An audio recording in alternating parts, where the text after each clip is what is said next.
This is Renee Romeo. Today I'm in my workroom attempting to put down some vinyl plank flooring. This is a really great product. It's about 1/8 of an inch thick, but it has a light commercial rating to it, so it's going to be just perfect in this room, even a little better than the concrete that was here, because the concrete kind of held on to like wood shavings and things, whereas this is not going to do that. I can just sweep it up or vacuum it, and the floor will look just as nice as it did the day I put it down. So perfect product for this type room. So I'm dealing with concrete, and what I've done at this point is I've leveled the floor ahead of time just a little bit, because I had some handprints in the concrete that I couldn't go over with a nice flat product like this. So I've leveled the floor and I've washed it. So it's simply, the backside is not a peel and stick product. It's just vinyl, so we need to get a product to make it stick. So this is like a contact cement, and if you've ever worked with a contact cement before, what you do is you put the contact cement down and you let it dry for a period of time, and then you go back after it sets and you start laying in your flooring. So let me show you what I do to prep around doorways, because that's where I'm going to start the project, and let you know how to cut out some of the wood trim that happens to go all the way to the floor, and you don't want that because you want to slip it underneath your casing. So join me for that. Well, here's a close-up for you, and this is the casing that goes all the way to the floor. Now, I need to take out a small piece of that so that I can slip this underneath, and you'll see it doesn't fit underneath there. Now, we want to do this because if you don't do it, it's not going to look like a nice professional job.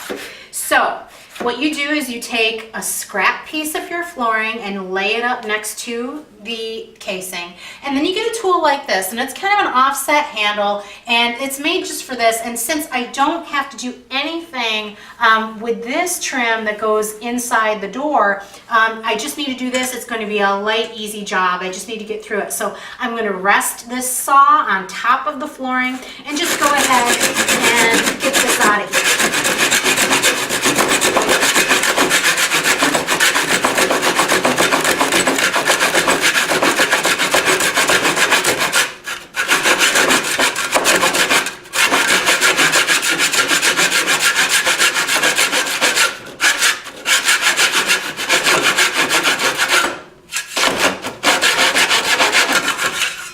Perfect. It didn't take that much effort at all. This is the wood that came out. So that's 1/8 of an inch. It's the thickness of the flooring, and that's what you're going to pull out of yours too. So you're not looking for a giant cut, just a little sliver of wood coming off of that. I pre-fit the flooring underneath the door casings, and I'll show you exactly what I did here.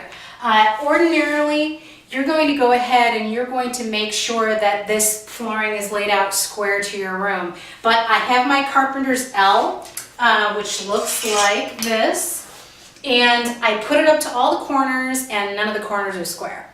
So I'm making a command decision that what I'll do in this case is go ahead and work off of this existing trim in the door.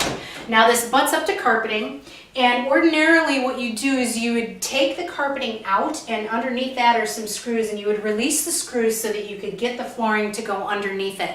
Now I'm not going through all that because I know Berber carpeting is a problem for unraveling, and I don't want to deal with that. And since this is a workroom, we're just going to go ahead and butt this right up against that trim.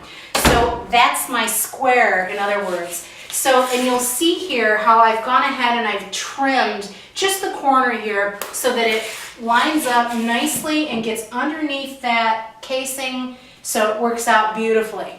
When I get to this section, you'll see I don't have to do anything with this piece, because this piece is just simply going to come in here and butt right up against that other piece, nice and straight and perfect. So this piece is now done. All I've really done here is just trim it to the corner, and I'm finished. And that's exactly what you're going to do. So now the next piece that I do, I'm going to do after I put my adhesive on the floor, and I'll show you how to get that down. And I know that I need to go in, I'm just going to mark it with the edge of this trowel.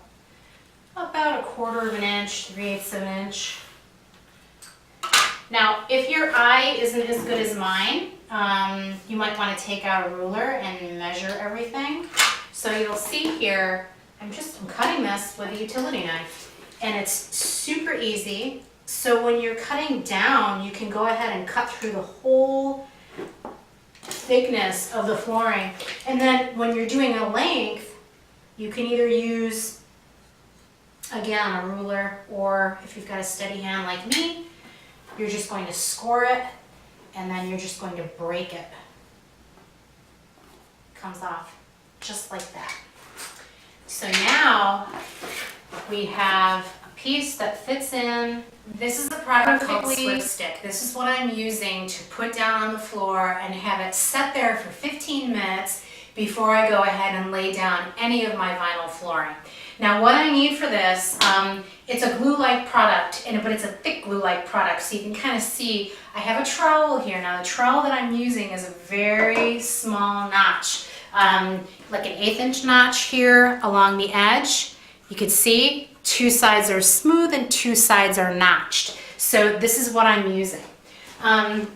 So at this point, I'm just going to go ahead and clean off the lid. And what I need to do is make a nice even coating on the floor in swaths. So we're not going to do the entire floor all the way across, because we need to get in and out of here. So basically what I'm going to do is just a swath about 2 feet wide, all the way across the length, so that I can get in and out of this room easily. Now, spread your legs and just do that amount. Don't do any more, because then you're going to get stuck in the room and not be able to exit if you need to. So let's go ahead and close the door, and I'll show you how I put this on. This does not require mixing. It's already mixed. It's a nice thick consistency here, but you're going to put it on in a thin kind of consistency. So you'll see I have my notched edge.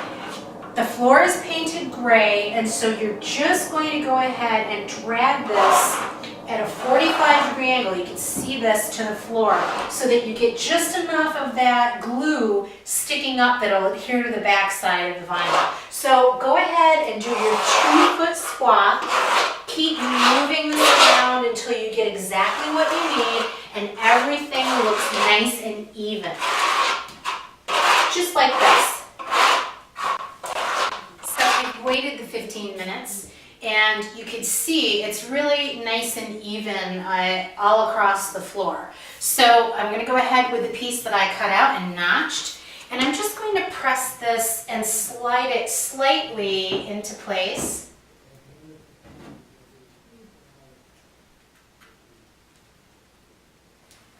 And then I'll get my second piece, which is already cut,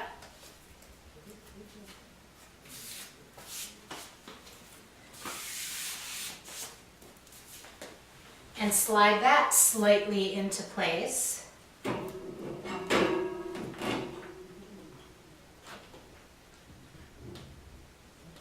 Okay, and so now at this point, what I'm going to do, and hopefully I'm not in the way for you, is really get this well seated in here. Now, if you happen to have glue on your fingertips, or if in between the seams some of the glue pops up slightly, you're just going to take a white cloth with some warm water. I'm actually going to do that in a second. And I just want to make sure that this is seated properly and the seams look really nice. So at this point, I am not going to go ahead and roll it just yet, which is what you need to do. You need to make sure that everything is really well seated from this point. I'm just placing these down right now, making sure that I'm lining everything up properly. Now, when you do a floor like this, all of your pieces are 4 feet long, so you need to make sure that wherever you're seaming something, it's off from that. So I'm taking this and I'm doing it halfway in between, excuse my back, halfway in between the previous piece. and get this completely started. So this one is notch 2, previously notched. I'm just going to place it under there on my cloth, and I'm just going to go ahead and wipe down these areas where I see a little bit of glue here and there. All right, that looks just perfect. So from this point, literally it's going to go very, very fast. I only need to cut one end and then the other, and I'll show you how I measure and do starting that as well. Number 3, I have a seam here and I have a seam here. So the next piece that I want to do, I want to have the seam be in the middle of that. So I'm going to take my piece of flooring and I'm going to eyeball this. And so my cut's going to be right around here. So I'm going to go ahead. I can even put another piece of flooring on top of it so I get a nice straight cut. Go ahead and score it. Beautiful. So my cut end is here. Now when I lay this down, I don't want to lay it down with the cut end here. I'm going to flip it. So once I flip it, I can just lay it in place right next to the other flooring. Press it down and you'll see I have a seam here, a seam here, and a seam here.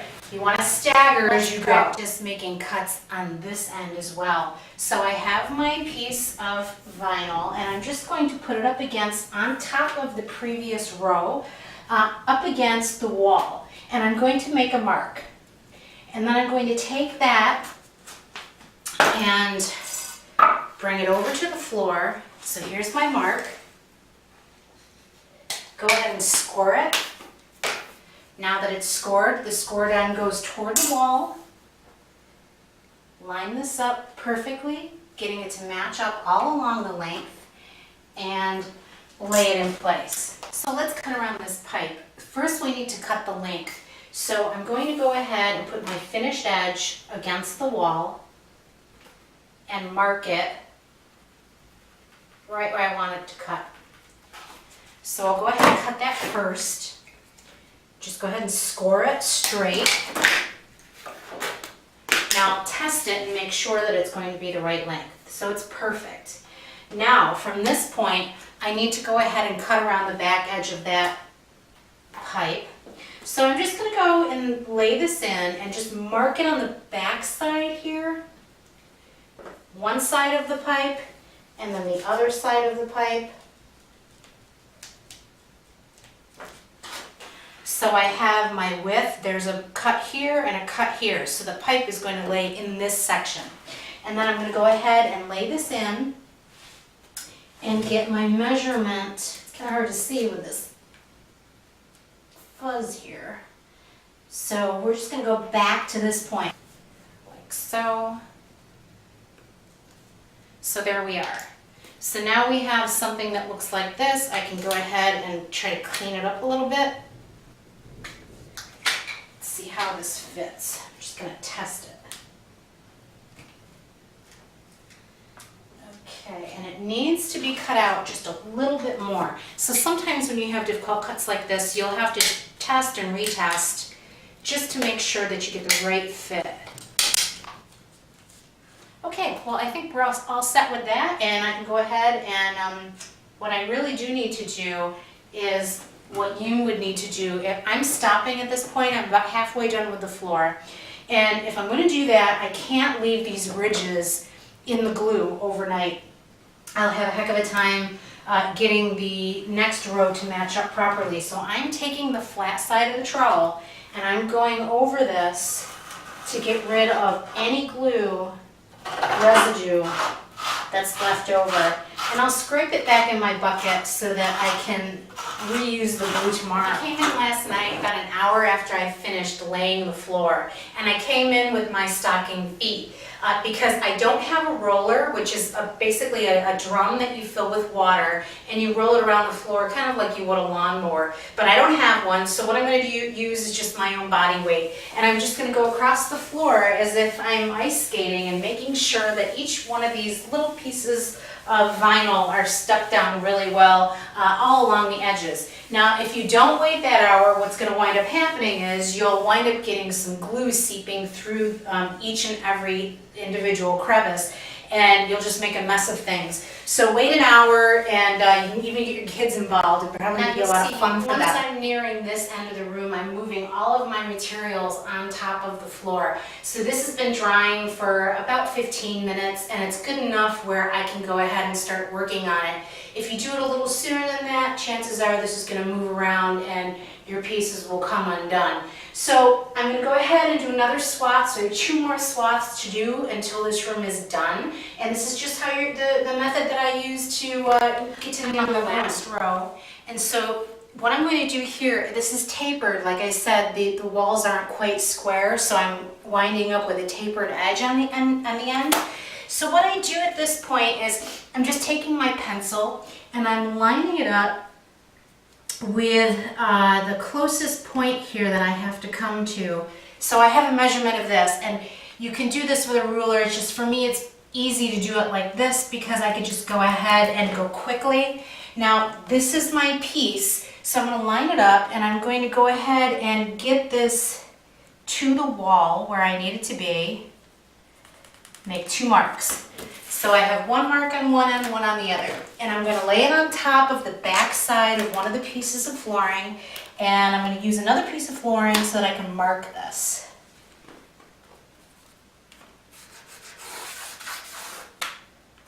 Okay, so now that I have it marked, I can go ahead and use my knife and just score it along that line. And again, this is going to break just like the other way that we did before. So there's my piece. I'm going to just take it and pop it in. And that is how you finish the end piece of any room, whether it's a straight cut or a tapered cut. Look how nice that looks. And so on a normal wall, you'd go ahead and you'd put baseboard over the top of this to hide any of the cut areas that you have. In my case, it's just an unfinished wall. We're ready to go. And I'll show you what the room looks like. Totally finished. Everything has been trimmed, especially around the sump pump in the corner. I have a few hammers and things kind of keeping things in place over there because it was a little lumpy in the concrete work that was done when the house was built. So if you've got areas like that too, you could just go ahead and put a heavy weight on top of that just to hold it down until it actually adheres to the backing of the vinyl. So one thing to mention is that the adhesive for the floor is a latex base. So when you're done with your project, you're just going to take it over to the sink and wash everything with hot soapy water, and it'll come off completely. My hands are really nice and clean at this point. So that's really all there is to it. This project took me about 7 hours all by myself. So, and this is an average size room, so you can hope for the same kind of results in your home. So this is Renee Romeo. Thank you so much for watching this project, and I'll be back again soon with another one for you.